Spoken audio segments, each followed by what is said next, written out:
Okay, we are talking about one of the most important processes in the body, arguably the most important process in the body, something called methylation. Methylation is one of the ways that the body uses to activate chemicals. Methylation is simply the attachment of a little piece, a little methyl piece. You can think of it just like a chunk of carbon. A chunk of coal, if you will. That's what carbon is, coal. So just think of a chunk of coal getting stuck onto certain chemicals, and those chemicals become activated. This activation process, methylation activation process, is important for making genetic material. Genes obviously function as a blueprint for everything in the body, so methylation has major implications for a lot of reasons, but even just for the genetic, just because it helps you make genes. One of the components of genetics is actually made via the methylation process. That way, in this fashion, methylation defects or methylation deficiencies can pretty much mess up anything in the body. This is where fetal birth defects can be created, and it's why pregnant women should be making sure they're getting enough B vitamins and folic acid. Everybody knows about folic acid. They're in prenatal vitamins, and most doctors will tell pregnant women to take folic acid, but really the B vitamins in general are all important for methylation.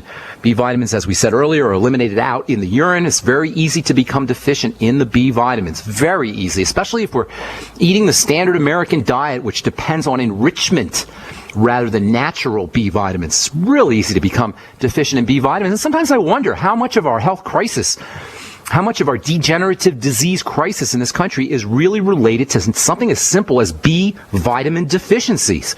B vitamin deficiencies can be caused by just eating crappy food. B vitamin deficiencies can be caused by not replacing the B vitamins that are lost in your urine if you're pregnant. A smart move would be to make sure you're eating lots of live food or once living foods. These are the sources, the best sources of the B vitamins. The B vitamins carry electrical energy.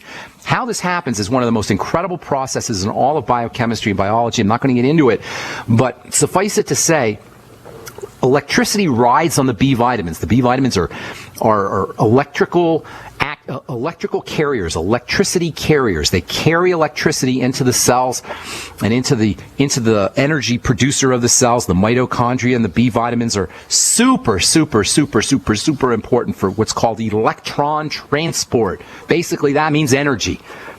B vitamins are found in living and live foods, organ meats, fruits and vegetables.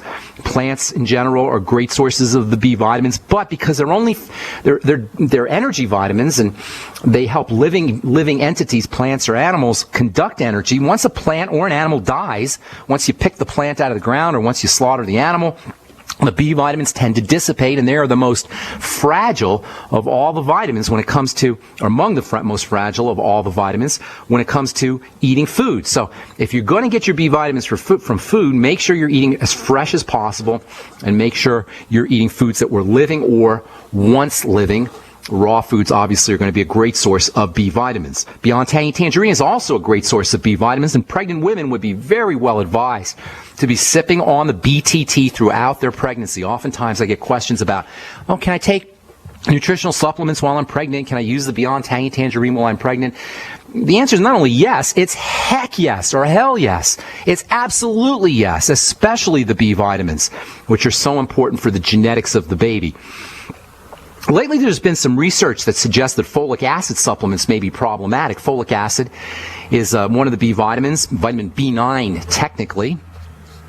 And folic acid is used as a methylating agent, and doctors and supplement companies and pregnant women all know that they need to use folic acid to help support the baby's genetics, to help prevent birth defects. But lately there's been some research that suggests that folic acid supplements may not be as beneficial as getting the folic acid version that's found in green leafy vegetables and other living foods or once living foods. Excuse me. Folic acid that's found in living foods is called folate. And without getting into too much chemistry, there's a interplay between folate and folic acid. Folic acid is not the active version. It's not the stuff you really need. And there's actually, at least there's some scientists who believe there may be a problem with folic acid that you don't have when you use folate from living or live foods. And this gets us into the whole idea of supplementation versus whole foods. Hang tight, and I'll continue with this when we come back from our break. I'm Pharmacist Ben. You're listening to The Bright Side on the Genesis Communication Network. Our number 855-660-4261. We'll be back right after this. Welcome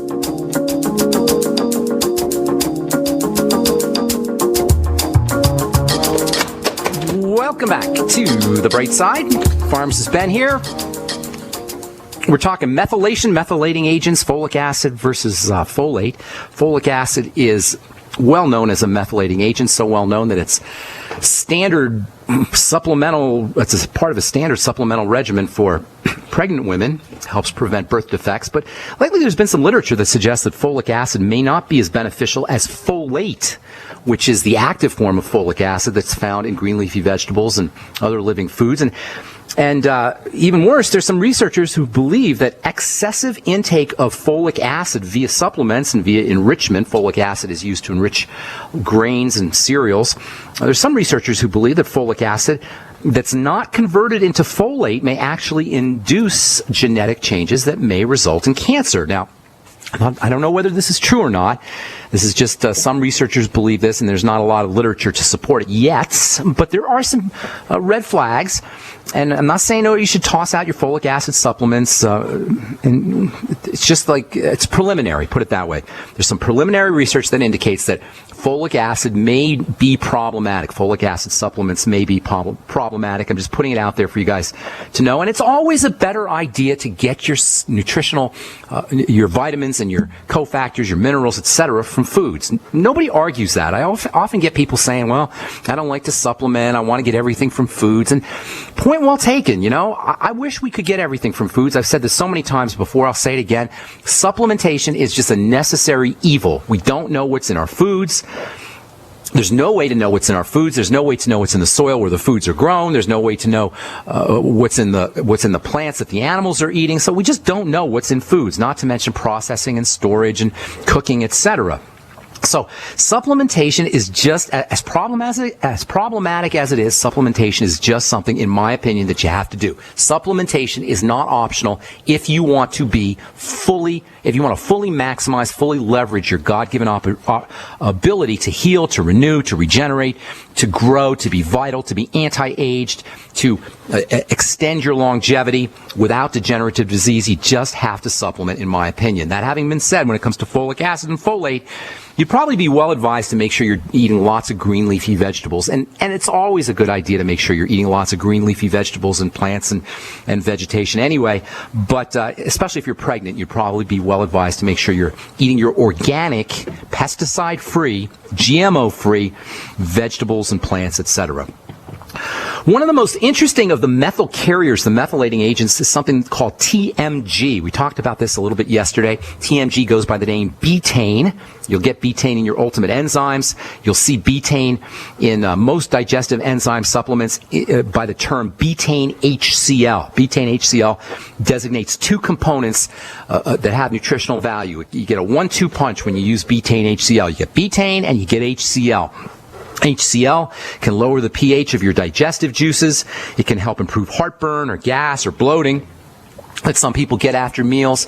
If you don't have enough acid in your digestive juices, it's going to be difficult to absorb vitamin B12. You guys who are using Nexium or Prilosec or any antacids, you should be very well advised that you may be mucking around with your body's ability to absorb the super, uber, fantastically important vitamin B12.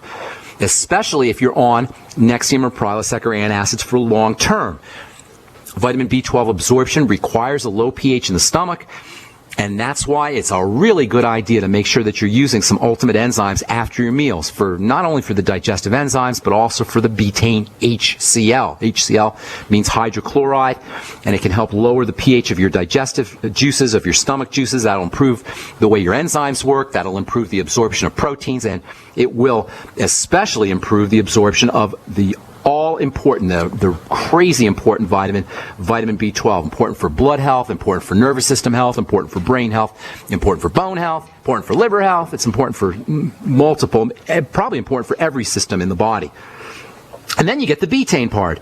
The betaine part can help with healthy methylation. Betaine is a very functional compound.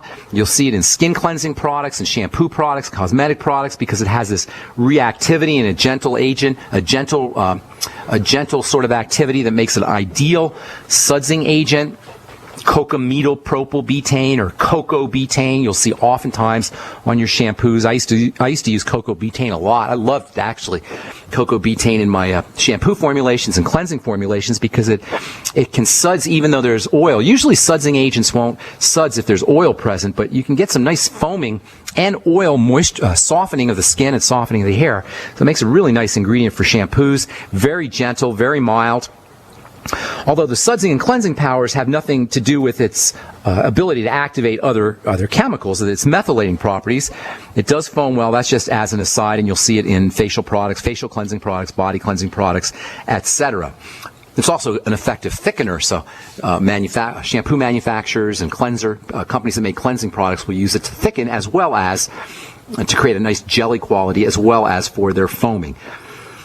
So, if you want to, by the way, if you want to make your own, herbal or protein-rich shampoo, you can actually use a little bit of coco betaine. You can get coco betaine on the internet. I think Amazon.com. You can buy coco betaine on Amazon.com, and you can make your own shampoo with just straight coco betaine. You can put a little sodium lauryl sulfate in there if you want. Sodium lauryl sulfate's a little bit harsh, but you don't need it. You can just get straight coco betaine, cut it with some water. In fact, if you go on Amazon.com or anywhere on the internet, there's a whole bunch of websites that will sell you coco betaine. That's spelled COCOBETAINE. It'll cost you maybe anywhere from $10 to $20 for 4 ounces or so.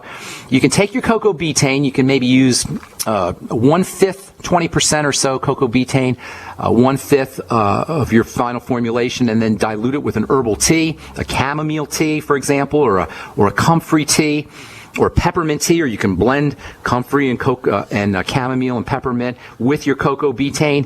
You can make your own shampoo. You can add a little whey protein in there too. You can make a protein-rich herbal shampoo, and then if you want, you can add a little moisturizer. As I say, coco betaine will foam nicely, even in oil. You can add a little jojoba oil or coconut oil, or maybe a little vitamin E. That'll protect your hair, the hair cuticle from the sun. Throw in a couple of your favorite essential oils and make your product fragrant. Add a little peppermint oil. I love peppermint oil in shampoo. You get an invigorating hair shampoo. You can use it as a facial wash or a body wash. And you can make your own skincare products. Make your own facial wash or shampoo. Betaine reacts very nicely with acids, as I said, and it creates betaine hydrochloride, which you'll see in many digestive enzyme formulations. So just from one element, betaine hydrochloride, you get the betaine for methylation, you get the hydrochloride for acidifying the stomach, and if you want to use coco betaine or cocamidopropyl betaine, that's another fancy type of betaine, you can make your own shampoo by mixing a bunch of stuff together, herbal teas, etc., and make your own invigorating shampoo or moisturizing shampoo. Another really interesting methylating agent is something called DMAE. Stands for dimethyl aminoethanol. Don't worry about that. We'll just call it DMAE. DMAE is well known for helping improve brain health. It can help your body make a brain chemical called acetylcholine. Folks who have Alzheimer's disease oftentimes have issues with acetylcholine, and indeed, DMAE has been used to treat patients with dementia and Alzheimer's disease. You can use it to improve mental clarity. It's in a lot of focus factor type of supplements, and you can get DMAE just as a straight supplement as well. DMAE also is involved in helping clear the aging pigment out of the body. Hang tight, I'll tell you what I mean when we come back from our break. I'm Pharmacist Ben, you're listening to The Bright Side. Okay, 855-660-4261 is our number. Let me just say a few more things about DMAE, and then we'll take your phone calls. DMAE, some of you guys may recognize that as being a skincare ingredient, and there are skincare products that have DMAE. Dr. Perricone, whose claim to fame was alpha-lipoic acid back in the day, now he's got all kinds of crazy skincare products, which I don't recommend. Expensive, super expensive skincare products. You don't need to spend a lot of money on skincare. That's been my experience from working with skincare products and formulating skincare products for 30 years. You shouldn't have to spend a ton of money on skincare products, and Dr. Perricone's products are going for hundreds of dollars a unit, hundreds of dollars a bottle. Now, of course, Dr. Perricone isn't in the laboratory formulating products. He just lends his name, so I don't mean to rip on him himself, but Dr. Perricone is well known for using alpha-lipoic acid, and DMAE in skincare products. Now, I've never seen anybody get really good results from DMAE, and I'm not even sure how you can use DMAE topically. That having been said, you will see a lot of skincare products, more high-end skincare products that feature this stuff. DMAE is a precursor. That is, it gets turned into various substances in the body. One of the things it gets turned into is a brain chemical called acetylcholine. Acetylcholine is a relaxing type chemical. It's involved with brain focus. It's involved with memory. It's involved with helping prevent dementia, helping prevent Alzheimer's. Patients who have dementias have used DMAE as a treatment. DMAE is just a general brain tonic. Essentially, it's a brain tonic, but it also helps clear the body, clear out something called lipofusion. Lipofusion is really something a lot of folks haven't heard of, but it's really, really important stuff when it comes to aging. In fact, lipofusion is called the aging pigment. One of the most interesting uses for DMAE, in addition to helping improve focus, improve brain function, one of the most interesting roles for DMAE involves helping clear out this aging pigment, lipofusion. Lipofusion you can see how lipofusion as brown spots that will appear on the arms or the hands, on exposed parts of the body. It will also appear inside of the body. And it's not the same as hyperpigmentation. Hyperpigmentation or melasma is a dark spot that's related to pigment. It's related to the coloring in the skin called melanin. Lipofusion, on the other hand, can be thought of as cell debris or cell garbage, and it will accumulate as the lymphatic system becomes clogged up and as the body's detox systems become overwhelmed as well. So if you're getting those brown spots, they kind of look almost like a geographical kind of map. Like a map of France, sometimes they'll look like. I always think of that anyway, like a sort of like a country or something. They appear on the arms or the hands of older folks. You can rest assured that your body is not clearing out poisons as well as it should, and your aging process is kicking in full force. And there's a lot of things you can do, including using DMAE. DMAE has been used to help the body drain itself of this stuff, this lipofusion. And we'll talk about lipofusion a little more as we continue talking about DMAE and aging pigment and methylation on our next Bright Side episode. I want to hit our phones. 855-660-4261 is our number, and we do have a couple lines open for you. Logan in Texas, welcome to the Bright Side. What's up, buddy? So, a couple things I want to point out. I am 31, and I pretty much drink Monster energy drinks like almost every day, and I'm going toward getting into nursing school myself, and so I've had some recent issues with TIAs, so I'm wanting some input on that. Okay, well, that's not a good thing, my friend, if you're only 31. TIAs is an abbreviation for transient ischemic attacks. Right. Transient ischemic attack, there's three words there, transient, ischemic, and attack. Transient means temporary.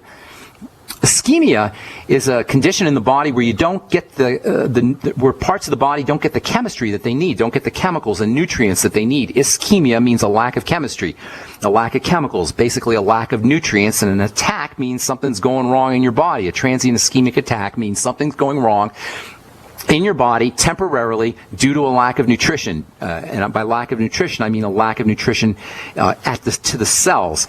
Transient ischemic attacks will occur in the heart. They're basically a kind of heart palpitation. What occurred? Why don't you describe what happens to you, Logan? Well, honestly, I had a few of these in my late 20s, but it's generally just lately been some vision problems along with, not chest pain, no. Vision problems, numbness in the hands, and before it used to be that, as well as coherency problems, understanding and speech. Well, the transient ischemic attack is basically like a stroke. It's like a mini stroke, and it's pretty serious stuff. And as I say, lack of blood flow, it's caused by lack of blood flow, which leads to a lack of oxygen and a lack of nutrients. Basically, your cells are starving and suffocating, and that's where the stroke comes in. And it's pretty serious business, and usually older people will get it, or diabetics or people who are not healthy will get it. And it's kind of troubling that you're only 31 years old and you're getting TIAs, transient ischemic attacks. Monster energy drinks can definitely induce them. I'm not sure how much caffeine is in a Monster energy drink, but I'm sure it's a lot, probably 200 to 300 milligrams. Do you know off the top of your head, Logan? I'm really not sure, but I know it's a lot. It's a lot. It's on the order of 200 to 300 milligrams. A typical cup of coffee will have maybe 70 or 80 milligrams. So you're looking at 3 or 4 cups of coffee in one Monster energy drink. I forgot who the person who there's a famous person whose kid invented the Monster energy drinks, and I forgot who that was. I'll have to look that up. If anybody knows, I'd love to hear. It was a celebrity's kid who invented the Monster energy drinks. But in any case, Monster energy drinks are a big jolt to caffeine. Caffeine, while a small amount of caffeine can actually be a learning agent, and athletes can use small amounts of caffeine to give them a quick burst of energy, doing caffeine on a regular basis, high amounts of caffeine, especially in a liquid form where it really goes right to work, it gets absorbed really fast, is probably not in your interest, my friend, and I'd be weaning myself off of that as fast as I could, maybe doing smaller amounts of the Monster energy drinks. I don't find caffeine to be as problematic as some people do. There's an interesting book that just came out called Caffeinated, which talks about caffeine and how you can use caffeine beneficially, how you can use caffeine for focus and also for athletic performance. But large amounts of caffeine, especially caffeine in an energy drink, are definitely not in your interest. And if you're getting transient ischemic attacks, that could be a sign of hypertension, of blood vessels closing up and blood not getting to areas where it needs to get to, including the brain and the heart. And I'm thinking that you may have some problems going on, and it's probably a good idea for you to wean yourself off of that Monster energy drink. A couple of things that you might want to do to protect yourself. Number one, the B complex, especially niacin, can be helpful for you, but the entire B complex, use the Beyond Tangy Tangerine, and then make sure you're getting all the living and live foods that we just talked about. Hang tight, there's a couple more things I'll tell you about TIAs and things that you could do to prevent them, as well as things that you could do to wean yourself off of caffeine. Hang tight, Logan. We'll finish up when we come back from our break. I'm Pharmacist Ben. You're listening to The Bright Side on the Genesis Communication Network. 855-660-4261 is our number. We'll be back right after this. Okay, we're talking to Logan in Texas about TIAs. Logan, you there, buddy? I am. I'm just okay. Ideas too. Okay, so TIAs, transient ischemic attacks, mini strokes, definitely can be related to caffeine.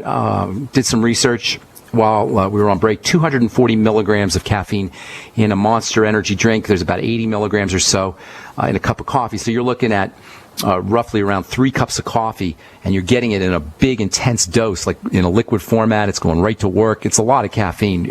Hopefully you're sipping on your Monster energy drink and not drinking it all at once. It can definitely cause problems with the blood, with the circulatory system. It can cause heart problems. In fact, Red Bull actually uses taurine. I don't know if Monster energy drink puts taurine in there. I believe so. Is there taurine in there? I believe so. Okay, well, taurine is used to kind of dampen the electrical energy, the surge of electrical energy that you get in the heart and in the circulatory system from the caffeine. And that's because caffeine can definitely stress the heart and the circulation, and it can surely cause TIAs. If I were you, I'd be weaning myself off the Monster energy drinks. And I'm not down on caffeine, as I said. Caffeine is not necessarily a problem. It's just super high doses all at once, especially in a liquid format. That's where you're gonna get your problems. Now, if you drink caffeine in coffee or in tea, you'll get the benefits, the nutritional benefits of the coffee and the tea, but you don't get any of those in those energy drinks like Red Bull and Monster energy drinks. So if you wanted to get a hit of caffeine, try, and of course you get all the sugar too. That's a whole nother stimulating ingredient that you get in the Monster energy drinks. Caffeine tastes like hell. It's awful stuff. I used to work with it in the pharmacy. I used to have this big 5-pound jar of caffeine powder, and I was making products for bicycle racers. I would actually put the caffeine into glycerin, and if you guys are interested, I don't know where you'll get caffeine powder, but you can always crush up if you want a quick surge of energy, you can crush up a caffeine pill and put it in glycerin and then put it under your tongue. But I wouldn't recommend you do that very often. If you want to wean yourself off the Monster energy drinks or any caffeine drinks, try use tyrosine or phenylalanine. Tyrosine, and I like tyrosine a little better, but tyrosine and phenylalanine are both amino acids, and they will both give you a quick surge of energy, a little bit of jittery energy, so you don't want to do too much of it. Caffeine, of course, will give you a little jittery energy too, but it might be a good way to wean yourself off of the caffeine. If you use tyrosine, you'll get benefits for your adrenal glands. You'll also get benefits for the brain. There's some neurotransmitters that are made, some brain chemicals, I should say, that are made from tyrosine, and of course, it's more nutritional than caffeine. So if you want to wean yourself off of caffeine, you might want to try tyrosine. Use 500 milligrams in the morning. If you use more than 500 milligrams, you're going to get a little jittery, so I wouldn't do that. Although if you're used to doing a lot of caffeine, you may not get so jittery. So just kind of experiment that way. Also, for the TIAs, there's lots of nutrients that you could use that can help dampen the electrical energy, the jolt of electrical energy that you get from the caffeine, or it can help smooth out electrical energy in general. I talked about taurine, and that can be helpful. Taurine's been used to treat seizure disorders for the same reason. You might want to try 100 to 200 milligrams of taurine. The B complex is very, very important for the whole circulatory system. If you are drinking a lot of caffeine and you're going to the bathroom a lot, that means you're going to be deficient in the B complex of vitamins. So it's probably a good idea to make sure that you're replacing those B vitamins with the Beyond Tangy Tangerine. If you're going to be drinking your Monster Energy drink, Logan, you might want to try doing some Beyond Tangy Tangerine with your Monster Energy drink, or after you're done with your Monster Energy drink, to replace some of the nutrients that are burnt up by the caffeine and that you lose when you go to the bathroom, caffeine being a diuretic. So using the B complex, eating foods that contain the B complex, that can be helpful. Vitamin C is also very helpful. It's a water-soluble nutrient that you tend to lose the more you go to the bathroom. And then all your electrolytes are going to be important as well, especially potassium, which has a sort of calming effect on the body, and magnesium, which also has a calming effect on the body. If I were you, I'd be using the OsteoMag from Longevity, as well as the Beyond Tangy Tangerine, which will get you those electrolytes. And then also, you might want to consider vegetable juices and vegetable soups, which are wonderful sources of the B complex in their natural form. We talked earlier in the program about the advantages to natural nutrients, to whole food nutrients, and you'll get those whole food nutrients, the water-soluble electrolytes in the B complex, in vegetable juices and vegetable soups. If you don't have a Vitamix, I like the Vitamix better than juicers because you get the fiber, but whatever it is, make sure you're using vegetable juices. And don't substitute the Monster Energy drinks for a good diet and for good food. A lot of times the Monster Energy drinks will give you energy when you're not getting energy from food. So sometimes we'll substitute coffee or energy drinks for food, and that's probably not a good idea. So making sure that you're eating well is probably in your interest. And if you're eating sugary foods, breads and pastas and sweets, etc., you may end up with a crash. You may that high blood sugar, low blood sugar roller coaster that we always talk about can be induced by eating sugary foods. You end up low blood sugar, and that's when you feel like you need the caffeine. So making sure that you're not eating lots of sweets and breads and pastas and fruits and fruit juices and all the foods we beat up on here on the bright side, that can help stabilize your blood sugar and keep you from having that crash. So maybe it's easier to wean yourself off the Monster Energy drink, or maybe you don't even need the Monster Energy drink at all. Does that help you? Yes, I'm going to be doing all those things, eliminating the junk food, the monsters. And I'm also curious about aspirin and just the idea of reducing cholesterol in general. Well, you don't need to worry about, you mean intake of dietary cholesterol? Is that what you're talking about? Reducing the LDL, the bad cholesterol. I don't really pay much attention. I don't put much stock in reducing LDL or HDL. In fact, I consider it to be one of the biggest scams in all of nutrition. People with low HDL, so-called low good cholesterol, drop dead of heart attacks. People with high HDL or high LDL live long lives. There's really, it's a very weak connection between HDL and LDL and cholesterol and heart attacks and heart disease. There's much more important markers for heart disease. And probably the most important marker, in my opinion, the most important marker for heart disease is insulin, elevated insulin levels. And of course, that gets back to sugar. The thing about cholesterol and lowering cholesterol is, if you really are serious about lowering cholesterol, you're going to have to go the pharmaceutical route, because food cholesterol isn't lowering your food cholesterol, your dietary cholesterol isn't going to really affect your cholesterol, your blood cholesterol levels. You can't lower blood cholesterol levels by reducing your food intake of cholesterol, your dietary cholesterol. Really, there's only two ways to lower cholesterol. One is using pharmaceuticals, and of course we know about all the toxicity and all the problems associated with lowering cholesterol with drugs. And then the second way to lower cholesterol is to lower your insulin. And instead of worrying about your cholesterol, you might as well just worry about your insulin, which we know is a definitive marker for cardiovascular health issues. Unlike cholesterol, we don't know that that's a definitive marker for heart disease. It may be not, and there's a lot of evidence to suggest that it's not. But with insulin, we know for sure that elevated insulin as well as elevated blood sugar will cause heart disease. So I don't pay much attention. I don't recommend anybody pay much attention to the whole nonsense about about cholesterol. Rule of thumb, if the mainstream medical model believes it's true, be very skeptical. At least question it. If the mainstream medical model is pushing some kind of health strategy or pushing some kind of pharmaceutical mechanism for improving health or longevity, be skeptical. The history of the mainstream medical model, the history of medicine, is not good when it comes to suggestions for how we take care of ourselves and how we improve our longevity. And this whole the beating the drum of cholesterol and lowering cholesterol and raising HDL and lowering HDL, I'm very suspicious, especially when you read studies, the results of studies like the Framingham study, which talks very clearly about the fact that how high or low your total cholesterol is, or your HDL or LDL, seems to be unrelated to whether or not you end up with heart disease. But you never hear about that. You just hear about drug companies' propaganda about how Mevacor and Lipitor reduce the risks of heart attack by 1% or by 0.5% or by ridiculously low amounts. To me, it's just much ado about nothing. Focus on the basics, and the basics are blood sugar, the basics are good digestion, and thirdly, working on your adrenal glands by relaxing, activating the relaxation response. What was the second thing you asked me, Logan, about? Yes, something else. Aspirin. Oh, yeah, aspirin. Well, aspirin's a blood thinner. Are you meaning to thin your blood? Is that what you're thinking? On an ongoing basis, or even in the event of a mini stroke. Okay, I think you're talking. I didn't hear what you said, but I think you're talking about thinning your blood, and that's really why people use aspirin. Here's the thing: there's way better ways to thin your blood, and aspirin is still a drug.